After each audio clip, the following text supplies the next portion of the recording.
موت کے فوراً بعد انسان اپنے آپ کو کہاں محسوس کرتا ہے؟ موت کے بعد انسان اپنے آپ کو کہاں محسوس کرتا ہے؟ سب سے پہلے تو جب روح نکلتی ہے تو اس وقت تو انسان کو وہ فرشتے نظر آتے ہیں کہ جو اس کی روح کو نکالتے ہیں۔ اب اگر وہ نیک ہے تو فرشتے اچھی صورت میں آتے ہیں، اگر یہ بد ہے اور اس پر اللہ تعالیٰ نے عفو کا فضل نہیں فرمایا تو پھر فرشتے اس کے پاس خوفناک صورت میں آتے ہیں۔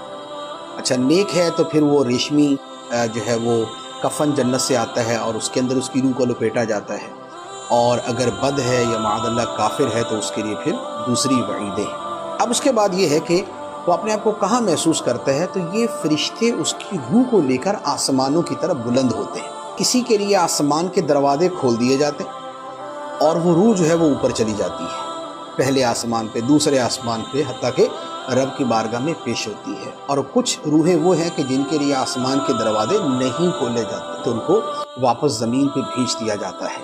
تو اس وقت کی جو کیفیت ہے وہ یہ والی ہوتی ہے۔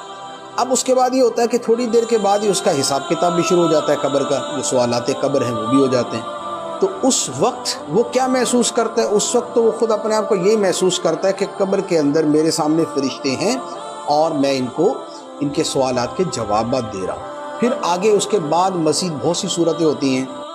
نیکوں کی ارواح کے جدا مقام ہے، بدوں اور کافروں کی ارواح کے جدا مقام ہیں۔